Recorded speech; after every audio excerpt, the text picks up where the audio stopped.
Joe Hardy in for Beetle today, and Matt McCarthy is here. Thanks for joining us. What's going on? Fellas, how you doing? Good. Good win last night. Well done. A little shaky start, though. What was going on there in the first quarter?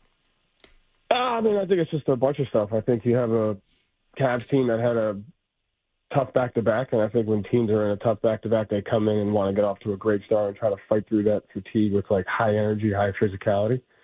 And, I thought we kind of underestimated the physicality needed at the beginning of the game, but I loved our execution, our overall mindset, throughout the rest of the game. Joe, I loved your comments the other day coming out of the IST, and obviously the Lakers win it, and they're going to hang the banner and all that. But you talked about getting a team to play hard on Mondays in January and how much basketball's left. And people just assume you're going to go out and play your ass off every night. Sometimes guys just don't want to play, and it's a long year. How hard is it to have this tournament this early in the year? Do you think it should be pushed back a little more, maybe even towards All-Star weekend? I don't care when it is. Yeah. I think the mindset of, like, doing what it takes to win and having a process towards winning and treating every day the same. I know it's really hard, and I know it kind of defies human nature, but we're in a business of defying human nature because it's professional sports. And so regardless of when that tournament is, we should want to win it because we should want to win the next day. And to me, that's the hardest thing in the NBA is, like, you're motivated through training camp. You're motivated through the first 20 games. You're motivated for the last 20. You're motivated on Christmas Day. You're motivated, and you find all these external reasons to be motivated. But, like, what about Tuesday nights when, it's snowing and it's the second night of a back-to-back? Like, can you find that internal motivation, that intrinsic motivation? And so, like, the more I think you can fight for that stuff, it gives you just a better chance at long-term success. Joe, what type of things can you learn about your team on, say, that random Tuesday night in January? Everything. One, acknowledging the fact that it's hard, acknowledging the fact that there's going to be nights like that, and then acknowledging the fact that we need an entire roster. We need all guys to be ready to go. Those are nights where role guys and bench players can come in and change the game. Finding momentum plays, which I thought we did last night. We found momentum plays on a couple chase down steals, a couple chase down blocks, a couple offensive rebounds that just kind of keep you in it momentumly, and just finding ways to win when it's not going your way. And it's kind of like the expectation you can come into, especially with a team like us who's really good, is it's supposed to go your way all the time. And it's like managing your own expectations. Like, it's not going to go your way all the time, and it's really hard to win regardless of who you are. You got to do the little things all the time.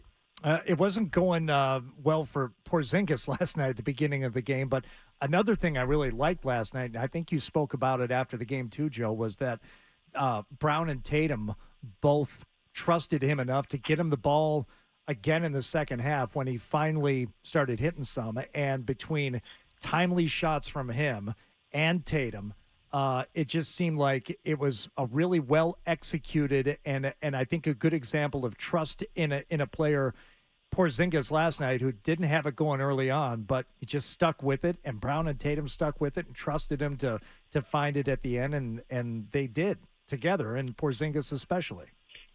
No, that's it. And, like, that's if we want to get to where we want to get to and achieve what we want to achieve, you have to have a level of trust, and you have to know that you need the guy next to you. And I think that's what separates great teams, and that's something that we're learning to build. And so you're exactly right. I thought Tatum and Brown, in their own way, dominated the game on both ends of the floor with their presence and their execution. And at times, their success, unfortunately, by the outside world is always defined by points. And the two of them are really growing in success being defined by being a great teammate and setting a screen so a guy can get wide open, getting a cut so we can open up a gap for another drive, scoring in transition, scoring on cuts, defense, offensive rebounds, and then in critical moments, throwing the ball down to Porzingis so that they can't switch us and we have to change the dynamic of our late game offense. And so with 6 minutes to go, we run back-to-back plays for Porzingis. We run the same play twice. He misses one, and he makes the other one, and Tatum called the play for him both times. And that's the trust that we're going to develop, and those guys got to, get credit for that leadership.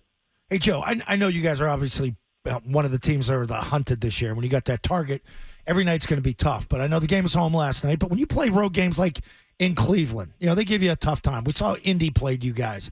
Philly's going to be in the mix. Do you think the East is maybe a little bit more competitive than what you thought at the beginning of the year? And I know it's still early in the year, though.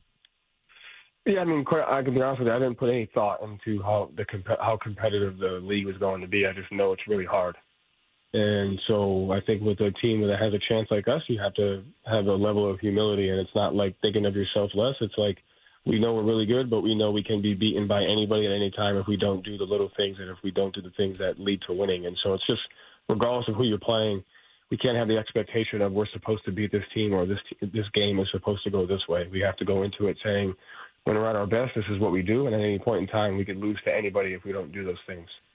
New season of View from the Rafters, Celtics official team podcast is here. I don't have to tell you this, Joe. I mean, I'm sure you know. This week's season opening episode, Drew Holiday reflects on being traded to the Celtics the day before training camp, how he's embraced a new role on a new team.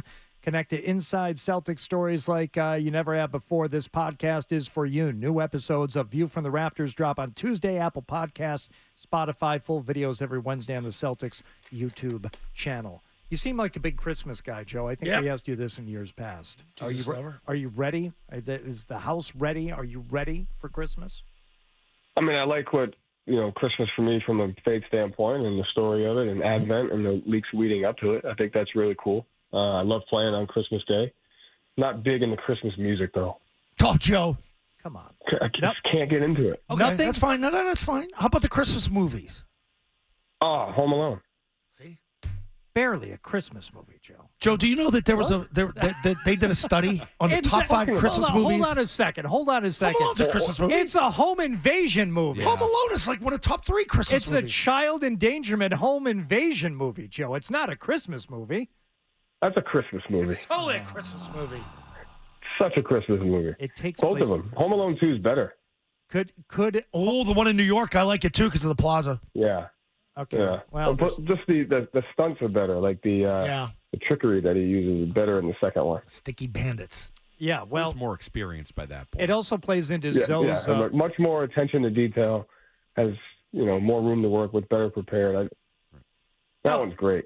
He saw it coming this time, but it also plays into Zoe's fantasy of being at a place like the Plaza, sitting at the bar, ordering a big steak dinner for himself, and just drinking a lot of martinis. It'd be great. And running into Trump. It's bam, let's go. It's great. Heaven. That was part of the movie. That was in the movie. Yeah. He's got a cameo. Joe, you doing it? Do you do any special things on Christmas Eve? I know you love playing on Christmas Day. I'll be in Denver on Christmas Eve, like by that. the way. Yeah, not looking forward to that. Yeah. But what's your traditions at home on Christmas Eve? We don't have many. I mean, before my youngest was born, we would go to the movies on Christmas Day Oh, I like and that. watch all the Christmas Day movies coming out before we got into the NBA, Okay. which was really fun. That was cool. And then after that, no, we just kind of hang out. All right. Well, we'll be talking to you again Yeah. next week before Christmas. So, I hope so. yeah. You guys don't. When's your vacation start? Like the Thanksgiving one, yeah. The week after Christmas. Yeah. Okay. Yeah. 5 weeks a year, Joe. That's it. What, We're here every five? You day. get 5? I get 5 weeks a year. Wow. Wow.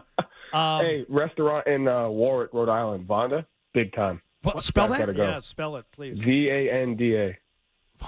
Vonda. Warwick. Yeah, you gotta go. All right. Right. We're gonna look it up. We're all And over it. so the restaurant mentions, like I've been out in public and people have been like, hey, like I heard the restaurant mention, went to it before. So Joe, we got a little thing going here. We got to get something cranked up like Portnoy does the pizza review, and then the restaurant gets popular. Maybe Joe Mazzulla and us go to eat at certain places and do a review. Oh, sure. Is that? And we could do the radio shows there. Yes. Let's not go Yeah. crazy. I think all Zoe wants is the free meal. That's what he's going for here. You mentioned Portnoy, though. He went to Danino's Pizza in Stoughton, my favorite pizza place, which announced a month or two back that at the end of the year, they are closing the family business, That's sad. 60 years or something. They're not selling it. They're done. done. Multi-generational. And, I encourage anybody, if you've never had Danino's, or if you have, get it while you can here in the next couple of weeks. But, hey, Joe, thanks a lot. We appreciate Thank you, Joe. it. Good to talk to you. All right, fellas. Thanks, buddy. All right, see you. There we go.